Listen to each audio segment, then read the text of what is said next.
Salam jumpa kembali dalam pembahasan kita. Hari ini kita mau lihat aturan main di era long tail nih, idenya Chris Anderson. Soal gimana pasar budaya juga jadi berubah banget gara-gara internet. Anda pernah kepikiran nggak sih kenapa ya produk yang aneh-aneh, yang niche banget, tiba-tiba bisa laku di online? Ya, ini pergeseran besar loh. Dulu kan kita gimana ya dibatasi rak toko fisik.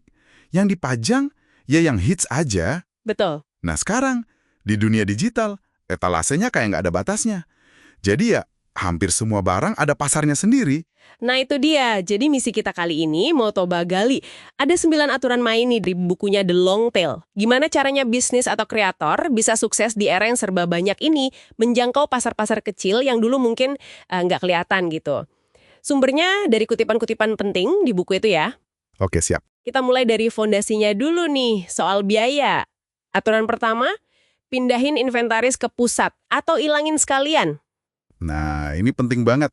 Maksudnya kalau inventaris dipusatkan atau bahkan nggak ada inventaris fisik sama sekali kayak produk digital, musik, film gitu itu, biaya nyimpen sama distribusinya bisa dipangkas habis. Oh, jadi lebih murah ya? Jauh. Buat barang digital, biaya buat ngopi sama ngirim satu lagi itu kan hampir 0 rupiah. Ini yang bikin ribuan produk niche yang dulu nggak mungkin dijual karena nggak ekonomis, sekarang jadi bisa ditawarin. Ini ngubah peta banget. Oke, dari biaya terus ke tenaga nih. Aturan kedua, biarkan pelanggan yang kerja. Ini kayak di Wikipedia atau ulasan produk gitu ya? Kok bisa jalan ya? Iya, karena secara kolektif, pelanggan itu punya waktu, energi, sama pengetahuan yang, wah, gede banget. Mereka juga paling tahu kan apa yang mereka butuhin. Dan seringnya, motivasinya bukan cuma uang loh. Bisa jadi karena pengen berbagi, bangun reputasi, atau ya seneng aja. Plus, kalau mereka ngelayanin diri sendiri, self-service, biasanya hasilnya lebih pas karena mereka yang paling peduli. Masuk akal sih. Nah, setelah biaya sama partisipasi pelanggan, kita masuk ke intinya nih. Gimana cara ngelayanin niche yang banyak banget itu? Aturan ketiga bilang, satu cara distribusi aja nggak cukup. Betul. Orang kan preferensinya macam-macam ya. Ada yang senang belanja online, ada yang harus lihat barangnya dulu di toko, ada yang riset online tapi belinya offline. Bener juga. Nah, pasar long tail ini mesti bisa fleksibel. Harus bisa nyamperin audiensnya dimanapun, kapanpun. Contoh gampangnya, ya kayak iTunes atau platform streaming.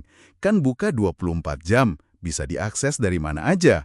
Pakai banyak kanal streaming, unduhan, fisik kalau perlu. Itu cara maksimalin jangkauan. Apalagi buat konten yang peminatnya nyebar di mana-mana. Ini nyambung nih kayaknya sama aturan 4. Satu produk juga nggak cocok buat semua. Ada istilah micro-chunking. Maksudnya apa tuh? Itu artinya, mecah-mecah konten jadi bagian kecil-kecil.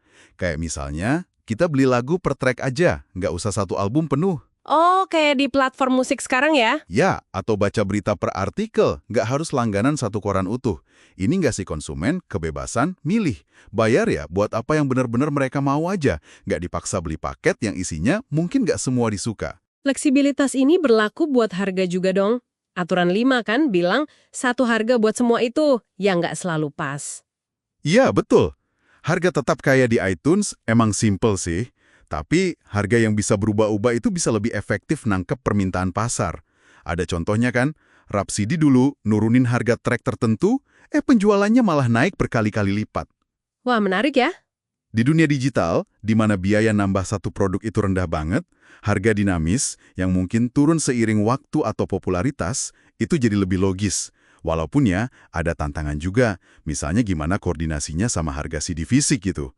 Tapi ini bisa bikin kurva permintaan lebih landai, jadi lebih banyak produk niche dapat kesempatan. Keren banget ya gimana aturan ini saling ngait. Sekarang kita ke bagian yang mungkin agak aneh buat bisnis lama. Lepasin kendali. Aturan 6. Bagikan informasi. Maksudnya gimana nih? Kedengarannya emang agak kontraintuitif ya. Tapi ini penting banget. Coba lihat Amazon deh. Mereka kan ngasih rekomendasi buku berdasarkan apa yang dibeli orang lain. Atau Netflix, nyaranin film berdasarkan riwayat tontonan kita. Oh iya benar. Nah, data itu, tentunya yang udah diagregat dan anonim ya, itu jadi bahan bakar buat filter sama rekomendasi. Tanpa berbagi info kayak gini, susah banget kita mau navigasi di lautan pilihan niche itu. Rekomendasi personal nggak bakal jalan. Oke, oke. Dan pola pikir lepasin kendali ini lanjut ke aturan 7. Pikirkan dan bukan atau. Ini gimana maksudnya? Ini soal pola pikir kelimpahan, abundance. Kalau di toko fisik, kan raknya terbatas. Jadi penjual mesti milih, mau jual produk A atau produk B. Iya, harus milih ya. Nah, kalau di dunia digital, biaya nyimpan kan murah banget. Jadi kita bisa nawarin produk A, dan produk B, dan C, dan seterusnya, tawarin aja semua versi. Akhir film yang beda, subtitle banyak bahasa, rating yang beda-beda. Pokoknya layani semua selera spesifik itu, karena kita bisa. Terus, daripada pusing nebak pasar maunya apa, aturan 8 bilang, biarin aja pasar yang kerja. Nah, ini pergeseran dari pre-filtering nebak-nebak apa yang bakal laku ke post-filtering. Jadi kita ukur apa yang emang laku. Oh, jadi lihat datanya aja ya? Iya, pasar online itu kan terukur banget. Pakai aja algoritma, rating dari pengguna, data penjualan buat nyortir mana yang bagus, mana yang relevan setelah barangnya ditawarin. Ini jauh lebih akurat daripada spekulasi. Biarin permintaan yang ngomong. Dan terakhir, aturan 9 yang kayaknya udah jadi bagian hidup kita di internet, pahami kekuatan gratis. Nah, gratis di sini bukan berarti nggak ada nilainya ya, tapi lebih ke strategi. Model freemium, layanan dasar gratis, tapi kalau mau fitur lebih, ya bayar. Itu kan banyak banget. Iya, kayak aplikasi-aplikasi gitu ya. Betul. Atau sampel gratis, kayak potongan lagu, demo game. Itu kan cara buat nurunin hambatan orang buat nyoba. Kalau udah suka, baru deh ada kemungkinan mereka mau bayar.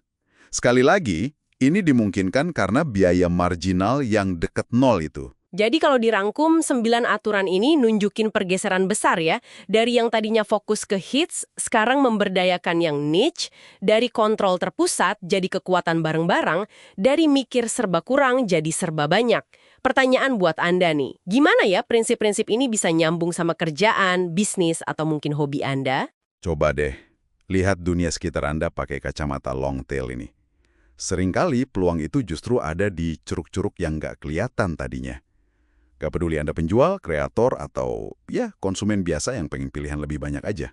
Dan sebagai penutup nih, ada satu pemikiran buat direnungkan. Kalau sekarang alat produksi, kayak PC, internet, dan etalase, ya internet itu sendiri, udah di tangan hampir semua orang dan nggak terbatas lagi, aturan main siapa sih yang sebenarnya paling penting sekarang? Mungkin bukan lagi aturan lama dari para penjaga gerbang tradisional itu. Pertanyaan menarik itu. Terima kasih ya sudah menyimak penelusuran kita kali ini. Sampai jumpa di pembahasan selanjutnya.